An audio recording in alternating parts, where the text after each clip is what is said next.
Então, quando tu começa a crescer, tem o tempo inteiro começam a aparecer pequenos projetinhos, e esses projetinhos que não tem nada de alto padrão, eles vão tomando a tua atenção, e tu tem que analisar uma coisa que se chama custo de oportunidade. Isso tu tem que anotar, tá? Anota isso. Só conheço um jeito de ter sucesso na arquitetura, que é construindo uma marca, ou seja, um nome. E para o teu nome se destacar no mercado, ele precisa estar sustentado em 3 pilares: atração, técnica e lucro. Aqui nesse podcast eu vou te mostrar onde deve estar o teu foco, porque o cliente deseja e paga mais por uma arquitetura autoral. O fato é o seguinte: aquele que vende projeto briga por preço. Aquele que vende assinatura escolhe o cliente com quem quer trabalhar. Seja bem-vindo ao podcast Estratégia Arquitetura, o podcast onde você vai conhecer as estratégias para você se destacar no seu mercado. E o tema de hoje é as armadilhas que impedem a gente de alcançar o alto padrão. Então é sobre isso que a gente vai estar falando hoje. O alto padrão, né, como todo caminho, tem armadilhas. E essas armadilhas a gente precisa estar evitando, para a gente não cair nessas armadilhas e para a gente realmente conquistar o tão desejado espaço no mercado de alto padrão. Hoje em dia, os principais arquitetos brasileiros, eles trabalham com alto padrão. Os grandes nomes da arquitetura, hoje em dia da arquitetura contemporânea, né? Isai Weinfeld, Estúdio MK27, Arthur Casas, Bernardes Arquitetura, Jacobs Arquitetura, Guilherme Torres e vários grandes nomes da arquitetura, hoje em dia trabalham nesse nicho de alto padrão. E por que eles trabalham nesse nicho? Porque esse é um nicho que tu consegue expressar a tua verdadeira arquitetura, a tua verdadeira autoria, onde tu tem a liberdade de conseguir projetar o que tu mais deseja, onde tu tem um maior orçamento da tua obra, é onde tu consegue verdadeiramente alcançar os melhores resultados na arquitetura, onde tu consegue uma arquitetura mais autoral, onde tu consegue uma arquitetura mais expressiva. Esse tipo de arquitetura, ela tem uma visibilidade bem maior, ela é uma arquitetura até mais instagramável. Vou chamar assim essa palavra, instagramável. O que significa? É uma arquitetura mais sexy, é uma arquitetura mais sedutora.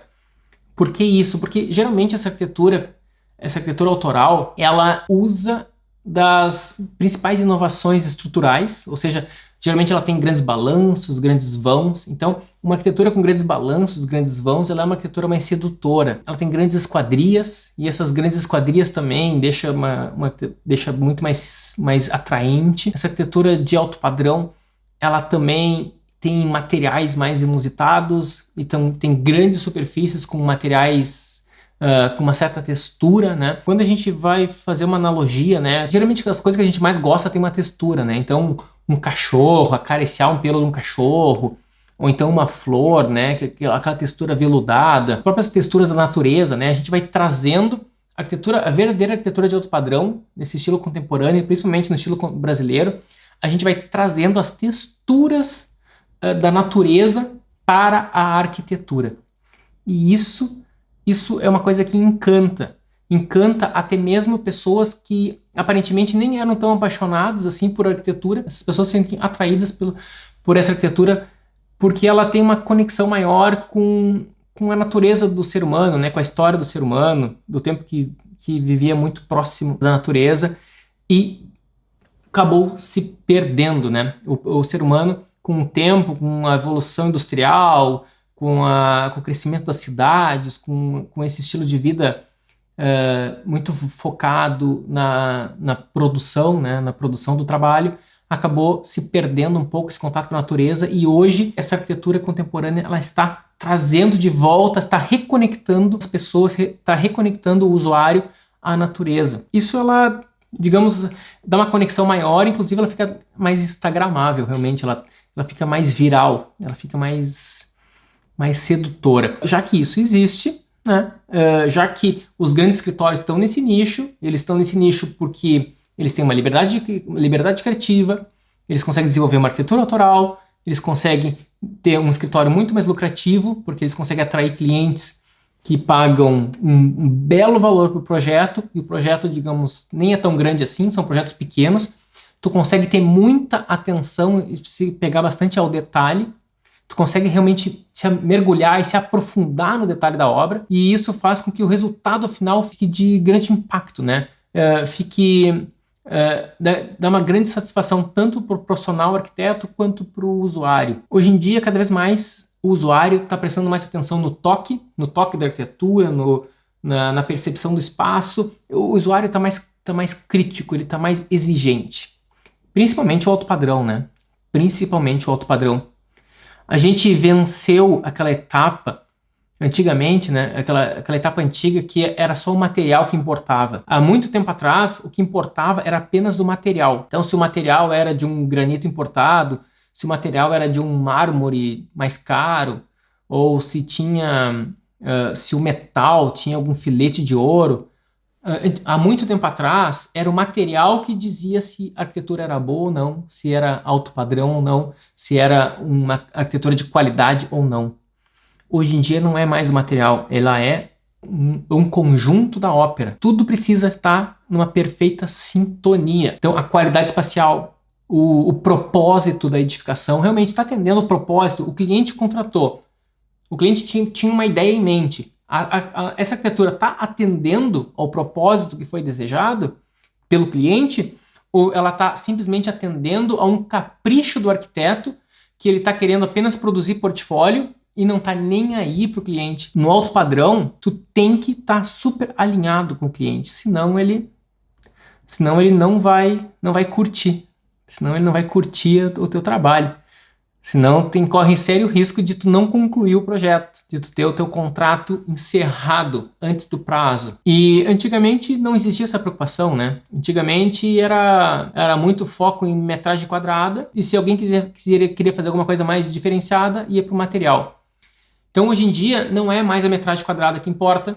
Inclusive, eu com os meus clientes, eu mais incentivo os clientes a reduzirem a metragem quadrada e investirem mais em qualidade dos materiais, investirem mais em esquadrias mais sofisticadas, em fachadas mais elaboradas, do que exatamente uma grande metragem quadrada. O cliente, ele quer uma qualidade espacial, né? Ele precisa de uma qualidade, então uma varanda, né? Então a varanda não pode ser muito pequenininha, senão não cabe nem, tu vai botar uma poltrona, uma espreguiçadeira lá, já fica com as pernas para fora da varanda, não tem graça, né? Então, uma varanda com uma dimensão maior, de 2 metros, 2,5 metros, 3 metros, talvez. Isso já deixa toda a arquitetura mais inusitada.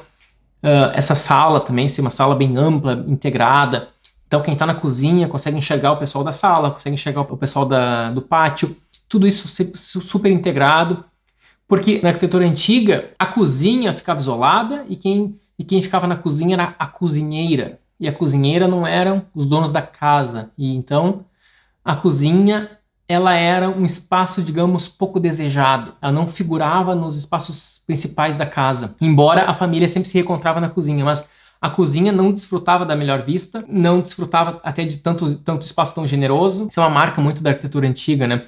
E a mesma coisa a garagem, né? Então, o pessoal estacionava na garagem e tinha uma escadinha apertadinha, escura, e chegava lá na área de serviço ou na cozinha e depois, de alguma maneira, chegava na sala, assim. Então, todo o caminho, o percurso da garagem até a casa, ela era através de algo nada glamuroso, nada suntuoso, nada atraente. Era tudo uma escadinha de serviço. A garagem era tudo um acesso a serviço. Só que, hoje em dia, praticamente todo mundo chega pela garagem, ou pelo menos o cliente de alto padrão, que mora numa casa, a casa é longe, então ele está sempre chegando de carro. E até mesmo amigos, às vezes, estacionam dentro da garagem também.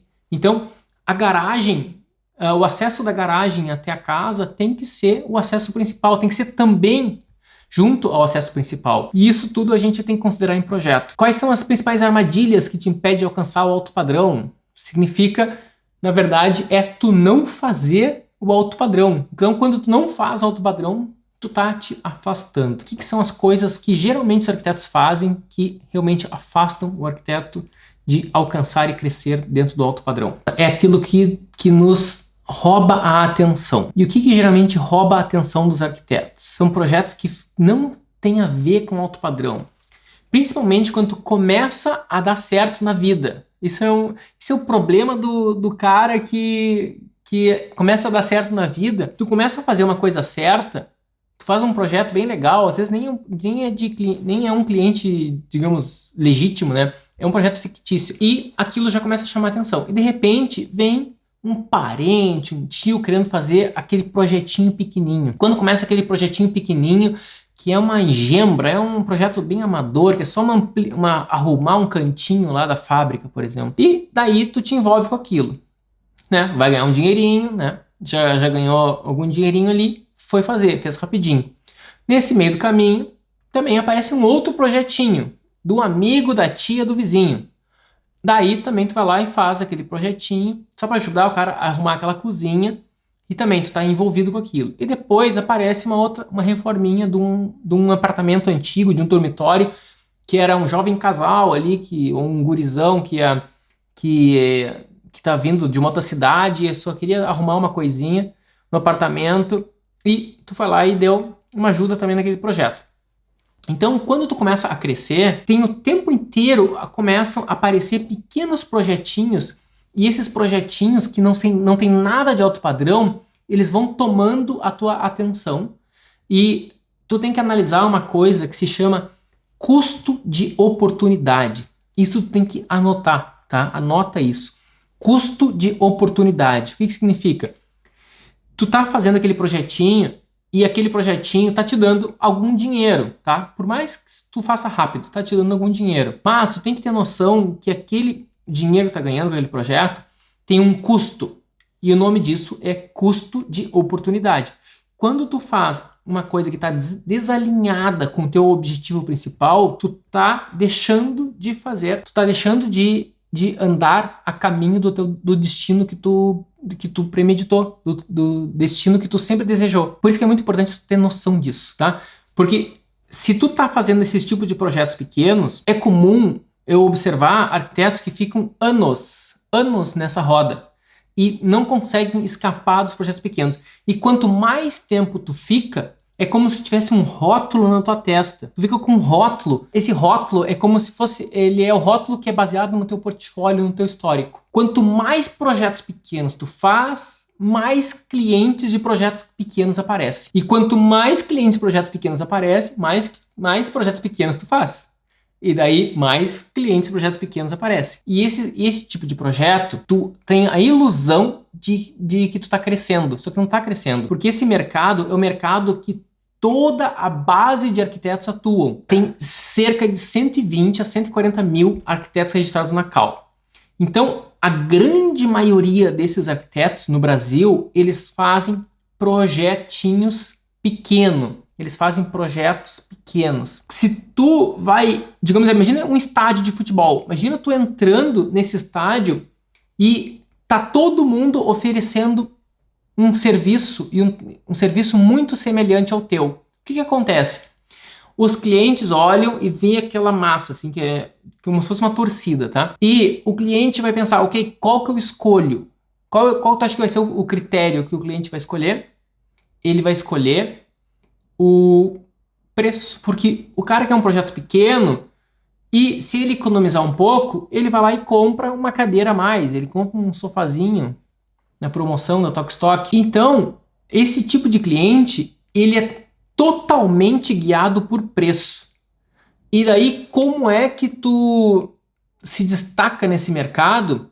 Tu se destaca oferecendo muito serviço por preço baixo. Tu oferece muita coisa por baixo custo. Daí, tu começa a fazer isso, porque tu entende que essa é a lógica desse mercado. E daí tu começa a aumentar a tua produtividade, começa a trabalhar em BIM, porque o BIM vai aumentar a tua produtividade, começa a fazer uma série de serviços adicionais e sempre com um preço cada vez mais competitivo, e tu olha para os lados e tem a concorrência também, tá todo mundo se puxando, né? Se puxando é uma expressão que se fala no Rio Grande do Sul, né? Se puxando é se esforçando, tá todo mundo se esforçando oferecendo cada vez mais por preços cada vez mais baixos, tu fica nessa armadilha achando que tu tem uma barreira para vencer, e a barreira seria, sei lá, conseguir 50 clientes, e depois desses 50 clientes todo mundo vai te enxergar como um cara merecedor, uma arquiteta merecedora, e vai ganhar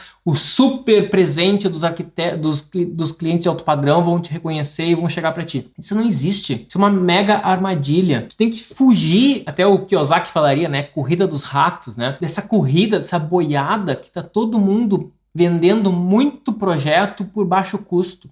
Tu tem que fugir disso. Tu acha que o Isai faz isso? Tu acha que o Márcio Cogman faz isso?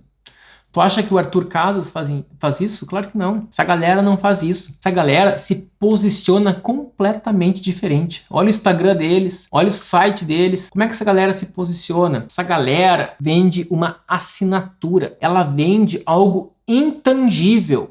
Ela não vende lista de desenhos. Ela não vende projeto. Os arquitetos, os grandes nomes do alto padrão, eles não vendem projeto.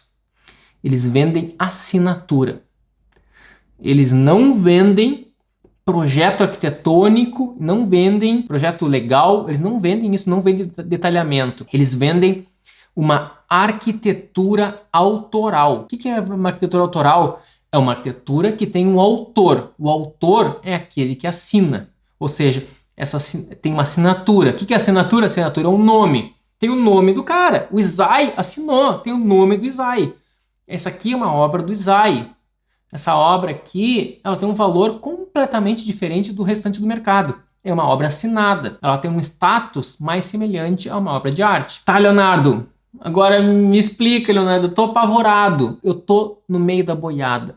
Eu tô fazendo um monte de projeto e os meus clientes me apertam, me espremem que nem laranja e os meus preços estão minúsculos e cada vez eu tenho mais entregas para fazer. Como é que eu saio disso? Para sair disso, tu vai ter que fazer o seguinte: tu vai ter que desenvolver projetos paralelos. É necessário tu desenvolver projetos paralelos e esses projetos paralelos têm que ser de alto padrão e tu vai ter que parar de publicar todos esses projetos comuns que tu faz. Tu vai ter que, se possível, apagar o teu histórico, tirar do site, remover do site todos esses projetos que estão completamente desalinhados com o alto padrão. Tu tem que remover eles. Tu tem que dar um jeito de limpar a tua ficha. Tu vai ter que limpar a tua ficha. Vai ser necessário tu limpar a tua ficha, vai ser necessário tu remover realmente teus projetos antigos.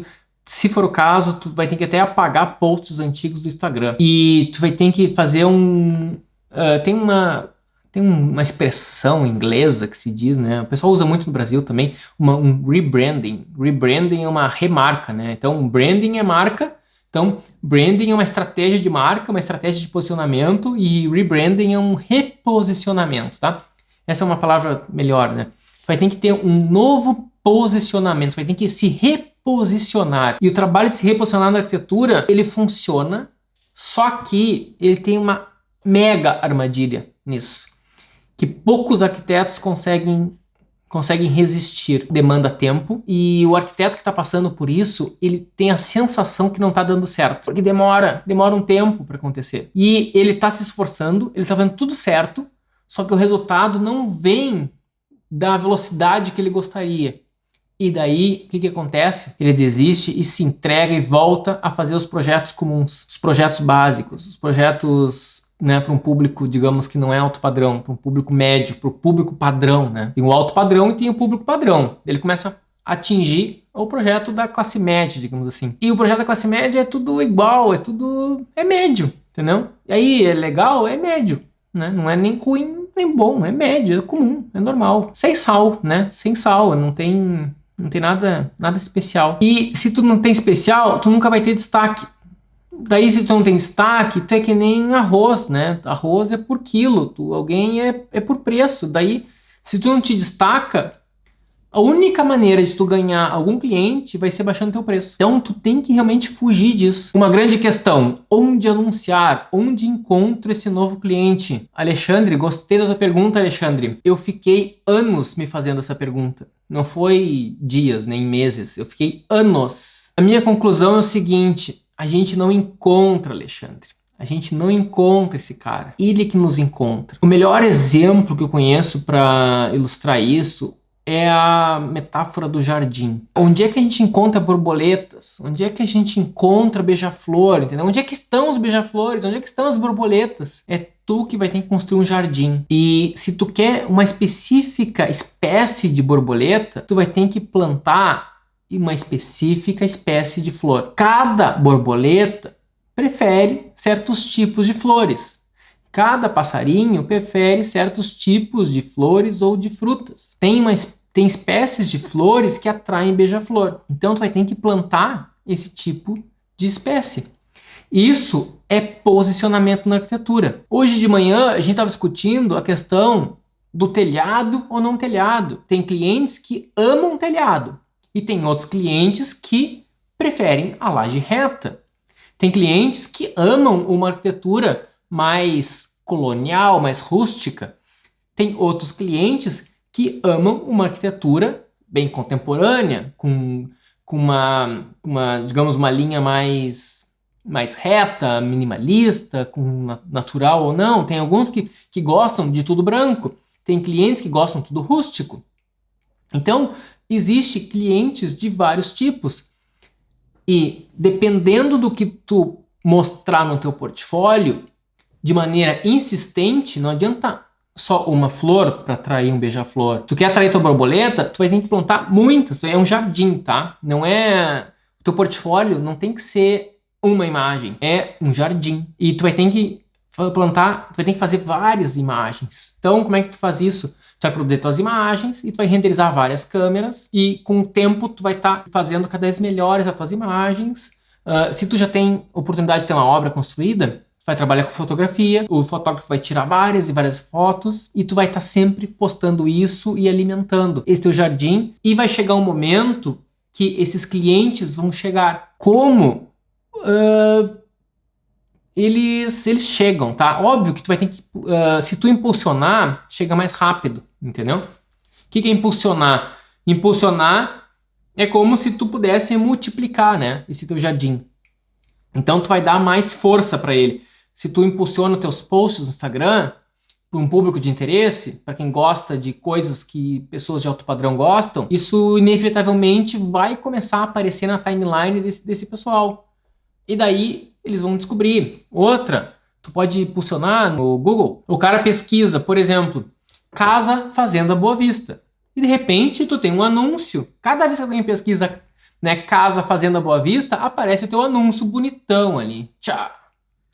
Né? Teu anúncio ali, Mader Arquitetos, vamos supor. E aí tá pro teu nome. Então todo mundo que está pesquisando referências de Casa Boa Vista, Fazenda Boa Vista, vai estar vendo teu nome. Todo mundo que estiver pesquisando, por exemplo, Casas Isai, Casas MK27. Então o cara já está procurando isso, e se tu tá nessa linha de arquitetura, tu pode estar aparecendo com o teu anúncio no Google. É assim que tu pode também estar alcançando. Só que se o cara clicar no teu anúncio, ele vai cair na tua página, ele foi procurar casas contemporâneas.